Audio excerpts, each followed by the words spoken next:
चुनाव खत्म हुआ, जश्न मना लिया, लेकिन अब जो आने वाला है वो किसी भी जश्न को भुला देगा। डॉलर के मुकाबले रुपया 94 के पार जा चुका है। विदेशी निवेशक 1,80,000 करोड़ रुपए उठाकर भाग चुके हैं। कमर्शियल गैस 1700 से सीधे 3000 पार हो गई है और सरकार के पास एक इंटरनल रिपोर्ट है जो बता रही है कि जून तक हालात और भयानक होने वाले हैं। पूरी सच्चाई जाननी है तो वीडियो को पूरा देखिए, क्योंकि अगले कुछ मिनटों में जो आपको पता चलेगा वो किसी न्यूज चैनल पर नहीं मिलेगा, लेकिन भविष्य में होने वाला वही है और ये तथ्यों और आंकड़ों के आधार पर हम आपको बता रहे हैं। नमस्कार, मैं हूँ सुशील गिरीश और आप देख रहे हैं 7 टीवी भारत का प्राइम अपडेट। एक शोर था जो थम गया। 70 दिन, पूरे 70 दिन इस देश में एक ऐसा शोर गूंजता रहा जिसके नीचे दब गई इस देश की असली तकलीफ। उस शोर का नाम था चुनाव, लेकिन अब वो शोर खत्म हो गया है और उस शोर के खत्म होते ही एक के बाद एक वो सारे सवाल वापस सामने आ खड़े हुए हैं जिन्हें चुनावी हंगामे में दफना दिया गया था। आज हम आपसे वो बात करेंगे जो कोई नहीं कह रहा। आज हम आपको दिखाएंगे वो इंटरनल रिपोर्ट, वो आंकड़े, वो सच्चाई जो बताती है कि चुनाव जीतने के बाद असली लड़ाई अभी शुरू हुई है और वो लड़ाई है आर्थिक संकट की। तो बने रहिए, क्योंकि अगले कुछ मिनटों में आपको पता चलेगा आपकी जेब से, आपके घर से, आपकी नौकरी से जो सीधा जुड़ा हुआ है। पहले एक बड़ा सवाल कर लेते हैं। जब पूरा देश चुनावी रैलियों में डूबा था, तब टीवी स्क्रीन पर सिर्फ वोट और सीट के आंकड़े चल रहे थे। उस वक्त इस देश की असली इकोनॉमी का क्या हो रहा था पता है आपको? पहली बात, इन्हीं 70 दिनों में भारत का रुपया डॉलर के मुकाबले खिसकते खिसकते 94 रुपए 47 पैसे तक पहुंच गया। याद रखिए ये नंबर, क्योंकि इसका असर आप पर सीधा पड़ने वाला है। दूसरी बात, शेयर बाजार से 1,80,000 करोड़ रुपए विदेशी निवेशकों ने निकाल लिए। वो पैसा इस देश से बाहर चला गया। तीसरी बात, कंपनियों और फैक्ट्रियों से निकाले जाने वाले लोगों की तादाद तकरीबन 12% तक पहुंच गई है और टेक कंपनियों में वहां तो और भी मारामारी हो गई है। 80,000 भारतीय जो अंतर्राष्ट्रीय कंपनियों से जुड़े थे, उनकी नौकरियां इस दौर में चली गई और ये सब हो गया चुपचाप चुनावी शोर के नीचे दबकर। विश्व बैंक ने भारत की ग्रोथ 6.6 से घटाकर 6.4% कर दी है। अंतर्राष्ट्रीय मुद्रा कोष यानी कि IMF ने भारत की अर्थव्यवस्था को जो तीसरे से चौथे से 5वें की दिशा में बढ़ रही थी, एक झटके में 6वें नंबर पर ला खड़ा किया। और इन्हीं 70 दिनों में खुलकर आई वर्ल्ड बैंक और IMF की रिपोर्ट, जिसमें लिखा है कि भारत में बेरोजगारी 42.6% से घटकर 41% नहीं हुई, बल्कि ये बढ़ गई और जो ग्रेजुएट हैं, पढ़े लिखे नौजवान, उनमें बेरोजगारी 40% से बढ़कर 45% हो गई है। यानी हर 2 पढ़े लिखे नौजवानों में से एक के पास नौकरी नहीं है। क्या ये वो भारत है जिसका सपना हमने देखा था? अब आते हैं उस मुद्दे पर जिसकी वजह से ये सारा संकट और गहरा होता जा रहा है, युद्ध। पिछले 70 दिनों से पूरी दुनिया उस युद्ध की तरफ देख रही है जो न थम रहा है न खत्म हो रहा है। ईरान ने यूनाइटेड अरब अमीरात यानी दुबई के एयरपोर्ट तक हमला किया। समुद्र के भीतर हॉर्मुज रूट के आसपास अमेरिकी युद्धपोत ईरान के निशाने पर आए। ईरान के ऑयल टैंकर अमेरिकी युद्धपोतों के निशाने पर भी आ गए और इन सब का सीधा असर क्या हुआ? सामान्य तौर पर हर देश के पास 60 से 90 दिन का माल भंडार रहता है, चाहे वो खाद्य पदार्थ हो, खाद हो, तेल हो या अपनी करेंसी को टिकाए रखने की ताकत हो। हमने वो 70 दिन चुनाव में गंवा दिए, यानी अब वो बफर खत्म होने की कगार पर है और अब असर दिखना शुरू होगा। अगर आप YouTube पर देख रहे हैं तो चैनल को सब्सक्राइब करें, क्योंकि जो आगे बताने वाला हूँ वो आपकी आंखें खोल देगा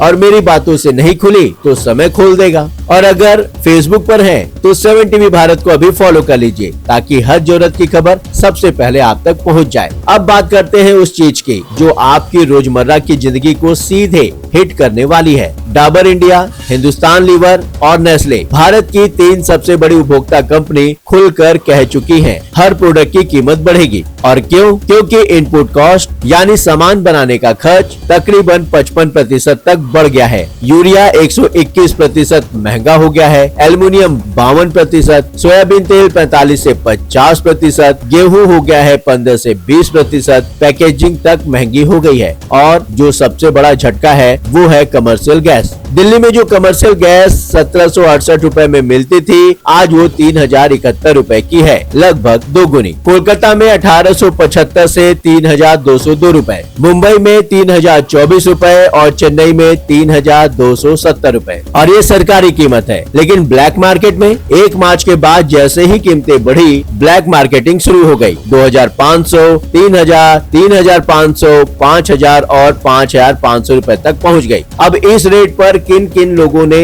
गैस सिलेंडर खरीदा है, अगर आप चाहें तो हमें कमेंट के माध्यम से बता सकते हैं, ताकि दुनिया को पता चले कि जो हम बता रहे हैं उसमें सच्चाई है। ये वो गैस है जिस पर होटल चलते हैं, ढाबे चलते हैं, छोटे रेस्टोरेंट चलते हैं। और जब ये बंद होने लगे तो काम करने वाले मजदूर घर लौटने लगे। और जब मजदूर घर लौटे तो पता चला खाद नहीं है, खेती मुश्किल है और तेल का संकट भी दरवाजे पर खड़ा है। अब एक ऐसा आंकड़ा सुनिए जो सरकार की नींद उड़ा देने वाला है। तेल कंपनियां जो पेट्रोल डीजल बेचती हैं, उन्हें हर दिन 1000 करोड़ रुपए का नुकसान हो रहा है। पूरे महीने का जोड़ दे तो 30,000 करोड़ रुपए। अप्रैल के अंत तक इन कंपनियों ने जो घाटा दर्ज किया वो 30,000 करोड़ था। और अनुमान है अगर युद्ध इसी तरह जारी रहा तो मई जून में ये घाटा 50,000 करोड़ रुपए प्रति माह हो जाएगा। इसके अलावा उज्ज्वला योजना के तहत 10 करोड़ कनेक्शन है। इन परिवारों को 300 रुपए की सब्सिडी पर गैस देनी है, लेकिन अंतर्राष्ट्रीय बाजार में गैस की कीमत आसमान छू रही है, तो उसकी भरपाई कौन करेगा? 80 करोड़ लोगों को मुफ्त अनाज देने की योजना है, वो जारी रखनी है। फर्टिलाइजर सब्सिडी देनी है, लेकिन फर्टिलाइजर है ही नहीं। चुनाव से पहले सरकार ने पेट्रोल डीजल पर टैक्स थोड़ा कम किया,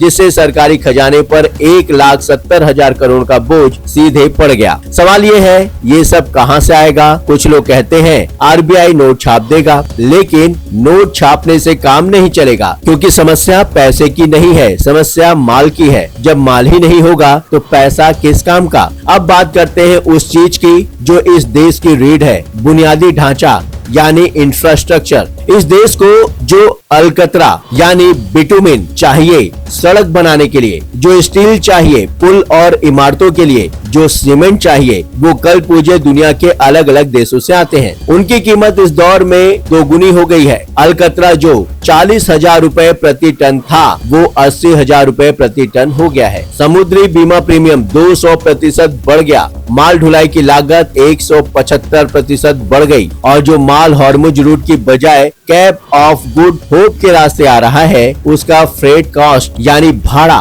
20% और बढ़ गया। इंपोर्ट एक्सपोर्ट में भारत का व्यापारिक घाटा दोगुने से भी ज्यादा हो गया। और चीन से जो माल आता था, यूरिया हो, सेमीकंडक्टर हो, टेलीफोन हो, कंप्यूटर हो, उसकी सप्लाई पर भी अब खतरा मंडरा रहा है, क्योंकि अमेरिका ने ऐलान किया है जो कंपनियां ईरान से तेल खरीदती हैं, उन पर प्रतिबंध लगाए जाएंगे और इसमें चीन की कंपनियां भी हैं। अब वो हिस्सा जो शायद सबसे जरूरी है, आप पर, आपकी जेब पर, आपके परिवार पर क्या असर पड़ने वाला है। वर्ल्ड बैंक और IMF का एक अनुमान सामने आया है। निम्न वर्ग यानी कि लोअर क्लास एक झटके में 7 से 14% का असर उनके ऊपर पड़ेगा। मध्यम वर्ग पर यानी कि मिडिल क्लास पर 3 से 7% का और उच्च वर्ग पर 1 से 3% का। और एक मास तक आपको जो मिल रहा था उसकी तुलना में अब औसत खर्च 50% बढ़ गया है। अगर आप हवाई यात्रा करते हैं तो अंतर्राष्ट्रीय टिकट न्यूनतम 10,000 रुपए महंगी हो गई है। और दिल्ली के आसपास नोएडा हो,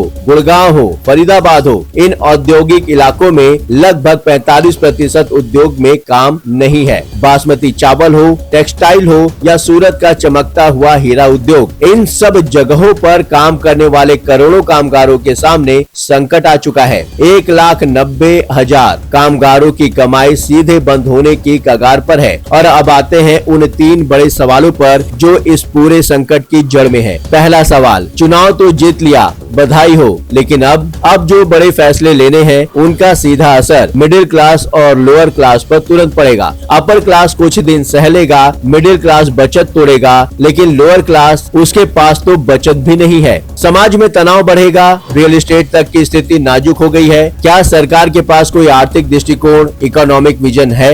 दूसरा सवाल, जो करोड़ों कामगार, मजदूर, कर्मचारी हीरा उद्योग में है, कपड़ा उद्योग में है, चावल निर्यात में काम करते हैं, उनके लिए क्या योजना है? क्या सरकार उनकी रोजी रोटी की गारंटी दे सकती है? तीसरा सवाल, भारत अभी तक अमेरिका के साथ रणनीतिक संतुलन बनाते हुए रूस से सस्ता तेल लेता रहा है, लेकिन अब अमेरिकी राष्ट्रपति अगले हफ्ते बीजिंग जा रहे हैं और उन्होंने साफ कह दिया है कि जो कंपनियां ईरान से तेल खरीदती हैं, उन पर प्रतिबंध लगेंगे। इसमें चीन, बेलारूस और खाड़ी देशों की कंपनियां भी शामिल हैं। तो अब भारत की एनर्जी सिक्योरिटी का क्या होगा? क्या हमारे पास कोई आर्थिक कूटनीति, इकोनॉमिक डिप्लोमेसी है? दुनिया भर में एक औसत निकाला जाए, 15 मई के बाद दुनिया उस तंगी की तरफ बढ़ेगी जहां आपके पास पैसा होगा लेकिन माल नहीं होगा, जहां बाजार में जाएंगे लेकिन चीजें नहीं मिलेंगी, पेट्रोल पंप पर गाड़ी लेकर जाएंगे लेकिन पेट्रोल मिलेगा या नहीं गारंटी नहीं। शहरों में जो कुछ खास पेट्रोल पंप हैं, उन्हें बताया जा चुका है 2 महीने से पहले टैंकर नहीं मिलेगा, राशनिंग शुरू हो गई है। कतर में जो नेचुरल गैस प्लांट पर हमला हुआ और रस लफान का LNG टर्मिनल मार्च में बंद हुआ, उसके बाद दुनिया भर में फर्टिलाइजर संकट शुरू हो गया है। चीन, जर्मनी, ब्रिटेन, नॉर्वे और फ्रांस, हर जगह कीमतें बढ़ रही है। और भारत में चुनावी शोर में ये बात अभी तक नहीं बढ़ी, लेकिन अब बढ़ेगी। लोकतंत्र का मतलब सिर्फ चुनाव जीतना नहीं होता, लोकतंत्र का मतलब होता है जनता की रोटी, रोजगार और भविष्य की जिम्मेदारी। चुनाव का शोर थम गया, अब वक्त है सवाल पूछने का, जवाब मांगने का। हम यहाँ हैं आपके लिए, वो सच बताने के लिए जो कोई नहीं बताएगा, लेकिन आप हमारे साथ तभी रहेंगे जब आप हमसे जुड़कर रहेंगे। इसलिए अगर YouTube देख रही हैं, तो अभी चैनल को सब्सक्राइब करें, घंटी दबाएं ताकि हर जरूरी खबर सबसे पहले आप तक पहुंचे। अगर फेसबुक पर हैं, 7 टीवी भारत को फॉलो कर लीजिए, एक क्लिक और आप हमेशा अपडेट रहेंगे। और सबसे जरूरी, हमारे व्हाट्सएप चैनल से जुड़ जाइए, लिंक डिस्क्रिप्शन में दिया गया है, वहां से आप सीधे हमसे जुड़ सकते हैं और सबसे पहले खबर पा सकते हैं। अगर ये रिपोर्ट आपको जरूरी लगी तो लाइक करें, शेयर करें अपने परिवार को, दोस्तों को, क्योंकि ये खबर हर उस इंसान की है जिसकी जेब है, जिसका घर है, जिसके बच्चे हैं। और कमेंट में बताइए, क्या आपको लगता है सरकार इस संकट से निपट पाएगी, हाँ या ना? बस इतना लिखिए, आपका जवाब हमें बताएगा कि देश क्या सोच रहा है। मैं हूँ सुशील गिरीश, 7 टीवी भारत की तरफ से। याद रखिए एक बात, जो सवाल नहीं पूछता वो हिसाब नहीं मांग सकता। आज हिसाब मांगने का वक्त आ गया है। जय हिंद, जय भारत।